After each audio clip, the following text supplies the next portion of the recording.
Welcome back, everyone. In this video, I'm going to be giving you my full review of the Canon EOS R7. This is the first of two APS-C sized mirrorless cameras in Canon's EOS R mirrorless lineup. Many of you might remember a few months ago when Canon were gracious enough to invite me out to Florida to preview both of these bodies, and I got to spend about 24 hours with both cameras. Of course, being pre-release cameras, Lightroom would not read the RAW files at the time I did that video, so I wanted to have some more time with these cameras to actually give a full review and some better opinions on their use. So I've had an R7 from Canon for a few months now, and I was impressed when I used this in Florida, and after I've got some time to really dig into this and actually view the raw images, I've been really impressed, and we're going to talk about that in this video. But first of all, let's give you an overview of what the R7 is. So the R7 is a more higher end of the two cameras, the other one being the R10. This one features a 32.5 megapixel APS-C CMOS sensor with dual pixel AF. It features up to 30 frames per second continuous shooting if you're using the electronic shutter and 15 frames per second with mechanical. It features in-body image stabilization rated up to 7 stops. It also features oversampled UHD 4K up to 30p and line skipping or cropped 4K 60p. You can shoot 10-bit video as PQ True HDR footage, or you can use C-Log 3. The camera also features dual UHS-2 SD card slots, which is something that's a little bit rare in the APS-C range. It also features mic and headphone jacks for those of you who want to shoot video. Many of you may remember that I was a little bit critical of Canon when they introduced their first mirrorless camera, which was the original EOS R. It was an okay camera, but it had some weird experimental features on it, like the touch bar. I wasn't real crazy about that camera. I ended up buying one anyway because I was so excited about the lenses that Canon was making for mirrorless, and it was okay. And I have to say that that was version 1, and we're several iterations in now. The latest full-frame cameras being the R3, the R5, and now we have our first two mirrorless cameras, this one being the R7. I think Canon have got to a place where they're still being somewhat experimental, and we'll talk about this in a minute, but you do have, for the rear dial, a vertical style dial that sits around the joystick that actually makes sense. And some of these features make these cameras easier to use, so they're not as awkward as the touch bar. So I like that they haven't given up that experimental aspect of it, but it just makes more sense with the cameras they're developing now. So Canon have stated that this is a brand new sensor that's been developed for this camera, and they have had other 32 megapixel sensors in other cameras that were APS-C. This one, curiously, is not stacked, and it's not backside illuminated, which I think they may have missed a little bit of an opportunity there.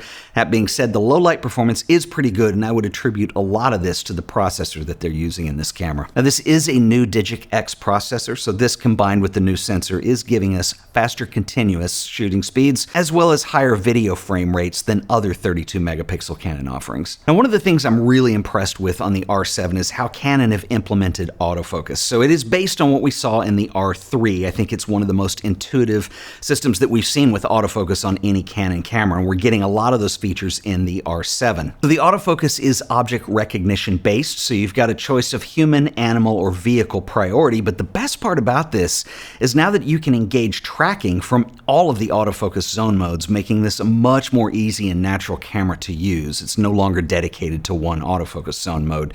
Now, I haven't tried the R3, so I can't tell you if the speed compares, but this is crop sensor as opposed to full frame, and I found the performance is actually excellent, even though this is not really an apples to apples comparison because of the difference in sensor sizes. You can do high-speed continuous shooting up to 30 frames per second using the electronic shutter. With mechanical, you're going to be down at 15 frames per second.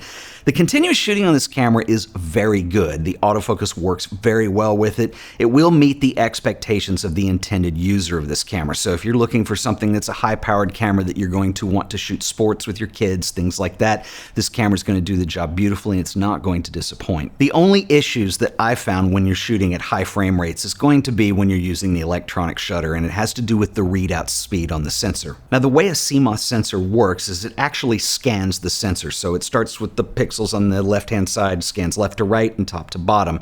And while this is just inherent of a CMOS sensor, the readout speed is slow enough so when you're shooting at 30 frames per second, you can get some of that warped jello effect. Now, this is corrected if you're using the mechanical shutter, and that's going to cap out at 15 frames per second. And I actually feel like this is pretty cool because you can use the 30 frames per second if you're in a pinch and you're going to know what the camera's going to do. 15 frames per second is still pretty fast. It's better than what we had in most DSLRs. And while some may not consider this pro level in terms of being an application, I think that if you're looking for a pro camera, you're probably looking at the R3 anyway. The buffer in this camera is very decent. I'm getting about 100 frames or so compressed raw with the mechanical shutter and a little bit less when using electronic, but it's giving you enough shooting time to where you're being able to capture the moment that you need. So let's talk about what I feel like is the most important aspect of this camera, which is the image quality. Now, when I shot the video on the R6 and the R10 when I was in Florida, those were pre-release cameras, so Lightroom did not support the RAW codec just yet on those cameras.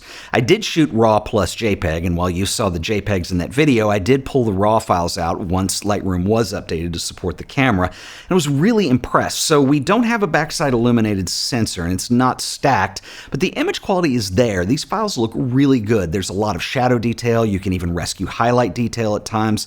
I think this is particularly impressive for a camera at this price point, and I think for most people, this should be the most important aspect of any camera, is the image quality. So you have a very decent amount of dynamic range, and the color representation is extremely natural.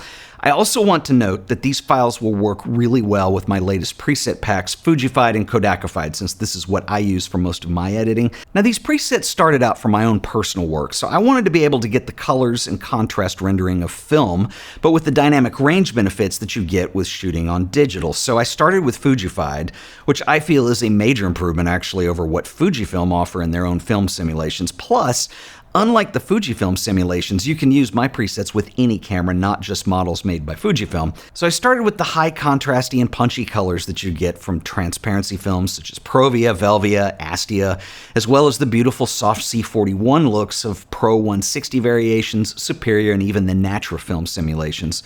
Then I realized I could do the same thing with Kodak films, so the Kodakified set was born. I started with variations over the years of Kodachrome looks. There are 6 Kodachrome presets, as well as E6 presets, including 5 E100G variations and 6 C41 presets for various gold, Ektar, and portrait film stocks. This year I decided to make these available for anyone for their own photography, so if you're interested in learning more, you can download them from the link below this video. So in terms of video specs and performance, I think the R7 is a really interesting offering. I think it's very unfortunate that a lot of camera companies look at their APS-C lines as kind of entry level and they want to work you up to full frame, so we have a lot of features typically missing, things like 10-bit video. I think there is room for this, and I think this is the biggest argument still for APS-C and even Micro Four Thirds. And if you think about APS-C in video, well, it's Super 35 in essence, and that was the standard format in video for a long time. So it's really cool to see Canon include some features at the price point they're offering that you can't find on some other cameras. The picture looks fabulous out of this camera. You're getting 10-bit video in either HDR PQ or you can use C-Log 3. You can shoot up to 60 frames per second, though at 60 frames per second you do get inherently line skipping and pixel binning unless you want to go for a slight crop, and Canon does give you the option for both.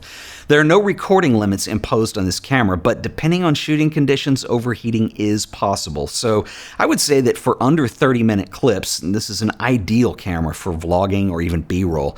Image stabilization is one of the best on any system. You will not be disappointed. The autofocus is excellent video mode, but it's not quite on par with Sony. Tracking will drift on occasion, but it's still very usable if you're staying on top of things. Now, in terms of handling, the R7 is an excellent design. It is compact, but they did not sacrifice ergonomics, so you do get a nice big grip to hold on to.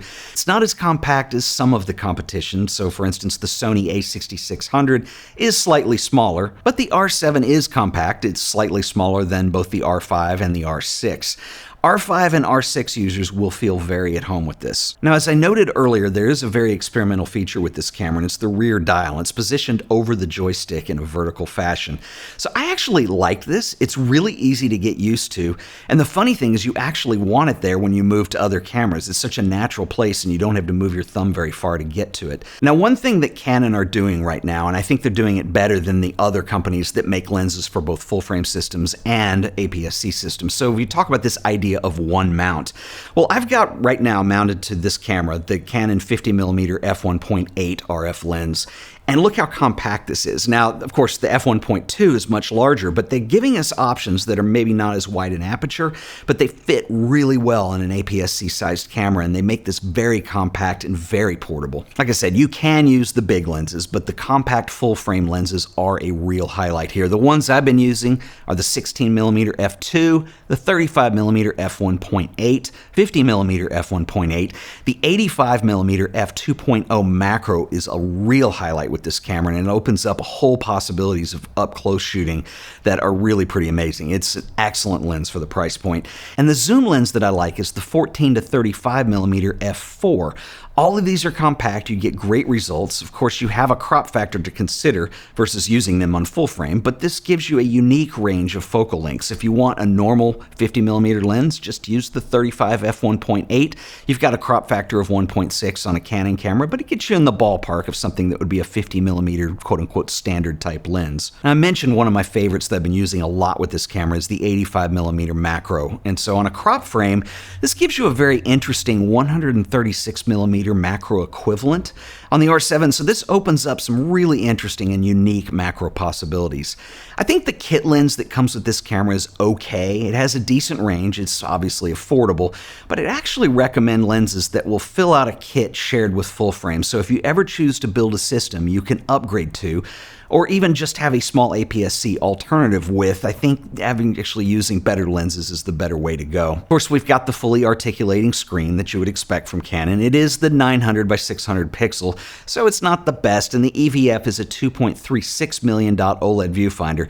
Both are fine, and they're in line with the competition. At this price point, honestly, both are pretty much expected. In terms of connections, you do get a lot of options with this camera. We have both mic and headphone jacks. You have a remote connection port. There is HDMI output if you want to output to another device, and there is USB-C power delivery. The battery on the R7 is the Canon standard LPE6NH, which is SEPA rated for 660 shots. I actually hate the SEPA rating, but you get above average performance. I've had no issues or complaints with a full day of shooting, and it's really easy to have a second battery with you if you need it. Now, in terms of alternatives to a camera like this, I think Canon has really given us a lot of value for the price point on this.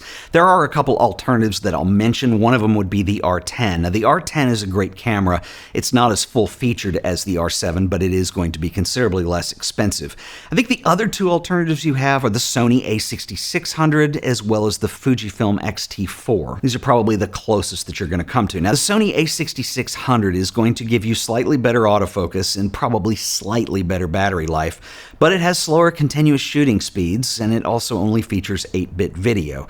The Fujifilm X-T4 has a much better viewfinder. You've got dedicated APS-C lens options, so you're going to have a lot of small lenses that are pretty high quality, although the autofocus is just not on par, especially for video on this camera, and it's considerably more expensive.